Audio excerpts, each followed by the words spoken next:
I'm Louisa, and I'm Director of Environment and Sustainability of the Rotary Club of Singapore. I'm honored here to be presenting a panel where we will be discussing a project that we are engaging together with Target 15, St. Patrick's, and PPIS. First of all, please let me introduce our panel. I have with us here President Louise from the Rotary Club of Singapore. We also have Kelvin from Target 15 SG.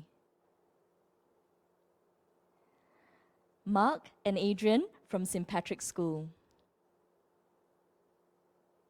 And last but not least, Susie from PPIS. So President Louise, can we please start with you with a short introduction of what Rotary Club of Singapore is all about? Just to give you a little background about Rotary. Rotary was founded in 1909 in Illinois, USA, and we have been doing a lot of projects to serve the community. We are here to serve the lost, the last, and the least. And in many countries that Rotary was established, that was the primary focus. And in 1930, amongst the businessmen and professionals in Singapore, we had chartered the Singapore Club. And then from 1930 till now, we have been serving many of the lost, the last, and the least. And our focus had always been about community service, vocational service, international service, and also youth service.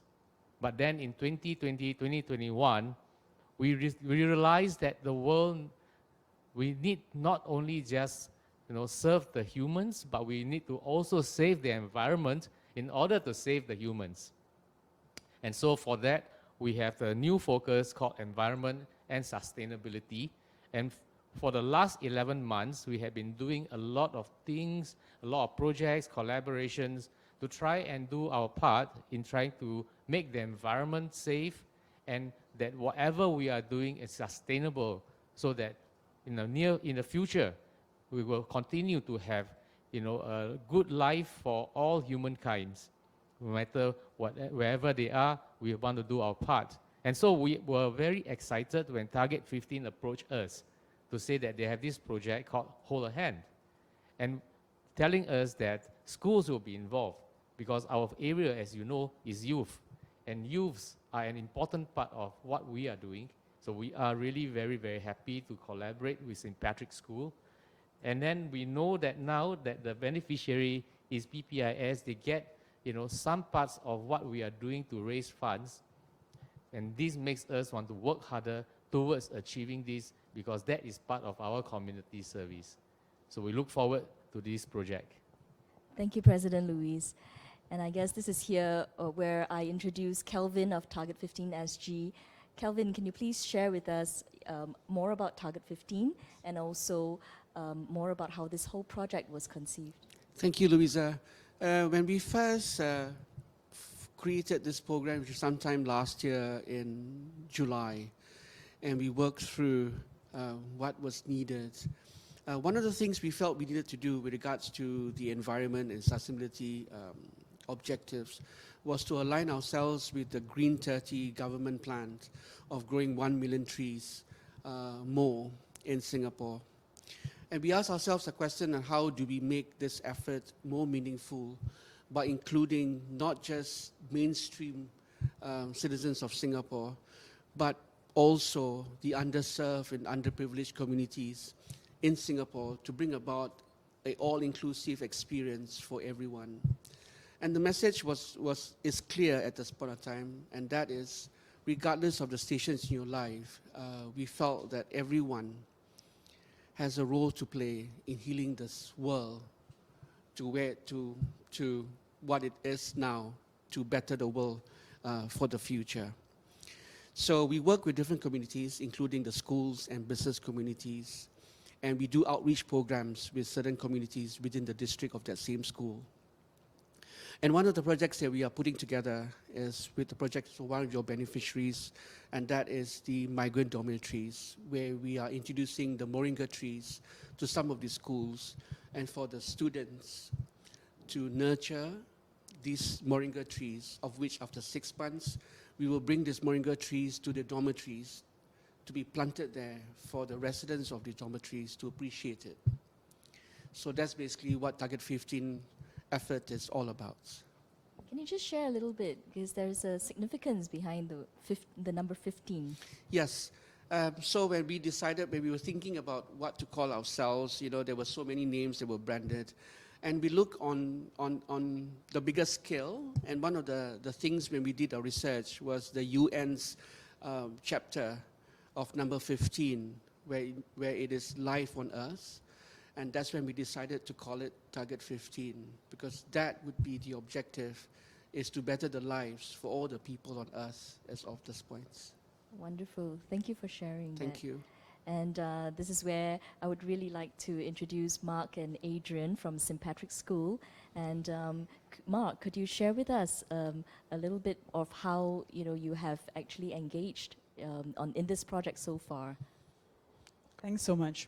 Well, when we were approached for this project, we grabbed the opportunity because helping our students understand how to contribute towards this environmental and sustainability effort is not easy, right? It's sometimes a bit complex, sometimes a bit beyond them, right? So what we decided to do is take part in this project, and there are two elements of it. The first one, as you've heard, is a Hold a Hand project. And the boys are playing their part to take care of these moringa trees, and we hope that with their careful attention, the trees will grow in maturity and blossom, and in 6 months' time, we will be more than happy to see them transplanted at the foreign worker dormitories. And this is our way of showing our boys that in small but simple and meaningful ways, you can make Singapore society a homely and caring place. Another project that we are taking part in is the Germination of Seedlings, and Adrian will share with you how this is going. Okay, thank you, Mr. Minjoot. So the Germination of Seedlings project is mainly targeted at our secondary 2 students. So what they're going to do is that they are given a tray of 6 seeds, 6 seedlings to take care and to nurture. So within this about a few months, 3 months or so, they are to nurture the seedlings, the seeds from a seed stage to a seedling. After which it will be transplanted onto pots. And the students in this process will not only just be working amongst themselves, we will also like to invite our partners from PPIS to come down on some of these days to engage with our students as well. And other than this germination project, our students are also involved in a tree care project. As you know, we have received about 600 trees from Target 15. That's arrived somewhere in March. So students are rostered in their classes to take care of these seedlings. The students will be taught how to take care of the seeds and trees with Kelvin and his team's help. So what they did last week, they came down, they helped our boys to transplant the seedlings. They taught them how to put the compost, the fertilizer, and finally to even water the plants. So I thank Target 15, Kelvin, for your help. And for PPIS, we look forward to collaborating with you on this project. Thank you. And could you share with us how have the boys responded so far to this project? Louisa, I'm so glad you asked this question. The boys are so excited to participate in this project.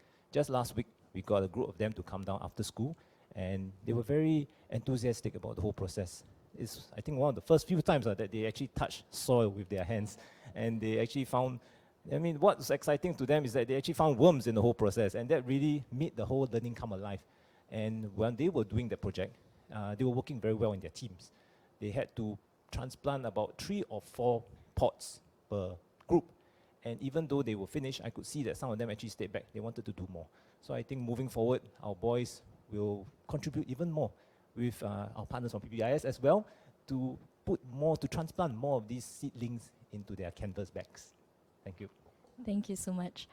And of course, I also have here Susie with me from PPIS. So Susie, can you share a little bit more about your organization and how you feel about this project? Thanks, Louisa. All right, first and foremost, I'd like to thank everyone here for playing a part in materializing this project. I think we at PPIS are very honored to be one of the beneficiaries, benefiting from the proceeds and also the experience with St. Patrick's.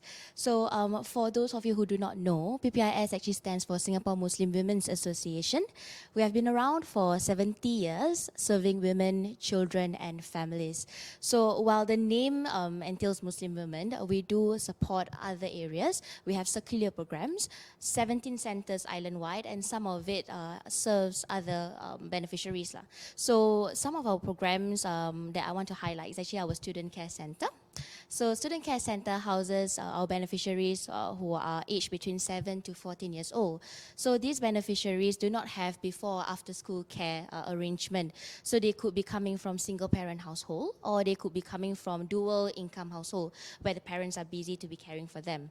So we have about 180 children in both centers, and about 60% of them are actually require financial assistance from us.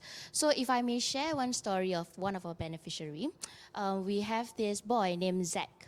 He's in Pathlights, so he is slightly autistic, and he is 12 this year. So I spoke to him last year. I had the chance to speak to him last year. And when I spoke to him, I asked, I asked a lot of questions. It was related to our campaign. I asked a lot of questions. And one of the questions that I asked was that, hey, Zach, if you had $1,000, what would you do with it? So a lot of the children I spoke to back then, their answer was, oh, Miss Susie, I will give to charity. Oh, Miss Susie, I'll buy PlayStation. But Zach's answer tugged my heart, because his response was, I want to use that $1,000 to help my mom pay her bills. And it saddens me, because at that age, when I was talking to him, he was 11, he has to face adult problems. And his mom is actually a single parent who's caring for an elderly father. So, I spoke to him and said, hey, don't worry about it. You should focus on your studies, and when you're well enough, you can help your mom with your bills. And then he looked at me like, okay, I'll wait for that day to come. So for students like Zach, this is where the money will go to. We will support him in terms of the programs and services. And it's not just caring for them, we give them enrichment programs. So to be a beneficiary here for Target 15, the enrichment program I was talking about, the Germination with St. Patrick's, is something enriching for them, and they will not be able to experience that on a normal school setting usually. So, we are very, very thankful to be given the opportunity. Thanks, everyone. Oh, wow. Thank you, Susie, for that really touching story. And so, really, the way I see it is like, we can just give money to just grow a tree. Or, through Target 15, we have actually designed a host of programs, right, in which, whatever you listening into this video is giving to grow a tree, please understand it just doesn't just simply ends up as, adding a tree to the environment, but at the same time, we have really designed it so carefully that we will bring in elements which will touch our youths and expose them to nature, to gardening, and learn about science at the same time, and yet also part of the proceeds of growing the tree also goes towards beneficiaries like PPIS and boys like Zach, to really make an impact, a very lasting impact on their lives. So I really do thank everyone here for being part of this amazing project, and all of you listening into the video. Just one tree will actually impact so many people in a very sustainable level. So I really hope that everyone will support this project and contribute. Thank you.